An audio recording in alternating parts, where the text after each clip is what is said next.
Pada tanggal 24 Februari tahun 2022, Rusia akhirnya benar-benar menyerang Ukraina. Rusia memulai dengan sejumlah ledakan di kota-kota di Ukraina, termasuk Kyiv, Odessa, Kharkiv, dan Mariupol. Konflik yang boleh dibilang dalam eskalasi besar dengan melibatkan negara-negara besar termasuk aliansi NATO pimpinan AS sudah berlangsung 500 hari. Namun, tanda-tanda perang itu akan berakhir nampaknya masih jauh. Masyarakat dunia pun kembali merefleksi apa sebenarnya akar masalah konflik Rusia-Ukraina. Dalam catatan sejarah Perang Dingin, sebelum 1990, masyarakat Ukraina dan Rusia bersatu dalam sebuah negara federasi bernama Uni Soviet atau USSR. Ketika itu, Uni Soviet adalah negara adidaya yang sangat disegani secara militer. Setelah Uni Soviet bubar pada tahun 1991, Ukraina menjadi sebuah negara merdeka bersama negara-negara pecahan Uni Soviet lainnya. Mereka tergabung dalam Persemakmuran Negara-Negara Merdeka atau Commonwealth of Independent States. Commonwealth of Independent States tidak berlangsung lama, perpecahan pun terjadi. Ukraina menuding Commonwealth of Independent States adalah akal-akalan Rusia untuk mengendalikan negara-negara pecahan Uni Soviet, atau dengan kata lain membangun kembali kekaisaran Rusia. Pada Mei 1997, Rusia dan Ukraina menandatangani perjanjian di mana Rusia diizinkan mempertahankan kepemilikan mayoritas kapal-kapal armada Laut Hitam yang berbasis di Crimea, Ukraina. Rusia pun punya otoritas pelabuhan Sevastopol. Nah, di sisi lain, organisasi terkuat Eropa Barat, NATO, memperluas hegemoninya sejak 1999.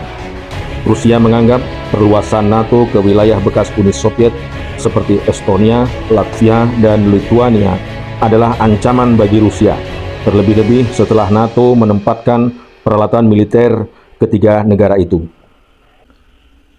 Tahun 2008, NATO menjanjikan Ukraina tergabung dalam aliansi itu. Tentu ini adalah hal yang mustahil bagi Rusia. Dan hal inilah salah satu pemicu konflik Rusia-Ukraina. Hubungan Rusia-Ukraina memanas lagi sejak 2014, ketika muncul revolusi menentang supremasi Rusia di Ukraina. Masa anti pemerintah berhasil melengsarkan Presiden Ukraina yang pro-Rusia, Viktor Yanukovych. Kerusuhan bahkan sempat terjadi di mana-mana sebelum berdamai dengan kesepakatan Minsk. Revolusi membuka keinginan Ukraina bergabung dengan Uni Eropa dan NATO. Seperti dikutip dari Al Jazeera, Putin murka karena prospek berdirinya pangkalan NATO di sebelah perbatasannya. Saat Yanukovych jatuh pada tahun 2014, Rusia memanfaatkan keadaan vacuum of power untuk mencaplok Crimea. Rusia juga menyokong gerakan separatis di Ukraina Timur, Donetsk, dan Luhansk. Pilpres 2019 mengantarkan Volodymyr Zelensky menjadi orang nomor 1 Ukraina. Inilah awal petaka Ukraina, sebab Zelensky condong ke NATO. Dalam berbagai statement menunjukkan Zelensky berkeinginan Ukraina gabung NATO. Sebuah citra satelit menangkap gambar yang menunjukkan penumpukan pasukan Rusia di perbatasan dengan Ukraina. Intelijen Barat memastikan Rusia akan menyerang Ukraina.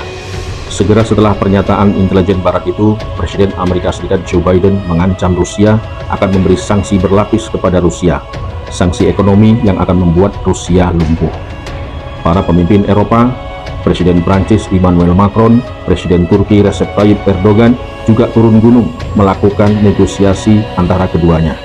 Namun dijawab oleh Putin dengan latihan militer besar-besaran di awal Januari 2022 bersama negara sekutu Putin, Belarusia. Nah, sahabat Aditya TV, perhatian dunia selalu tertuju pada penempatan pasukan Rusia di perbatasan Ukraina. Di sisi lain, di Januari 2022, NATO pun menempatkan pasukan dan persenjataannya di Eropa Timur dekat dengan Ukraina. Isu tentang mobilisasi pasukan Rusia dan alutsista di perbatasan Ukraina dijadikan oleh Barat sebagai tudingan bahwa Rusia akan menyerang Ukraina. Dibantah oleh Rusia, meski sempat menarik pasukan dari perbatasan, Rusia akhirnya benar-benar menyerang Ukraina.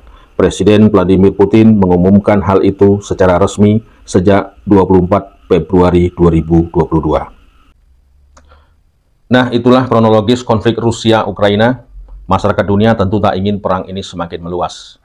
Semoga perang ini akan segera berakhir dan masyarakat dunia hidup damai, menyadari bahwasanya bumi ini milik kita bersama, hidup berdampingan dengan kedamaian, tentu harapan kita semua.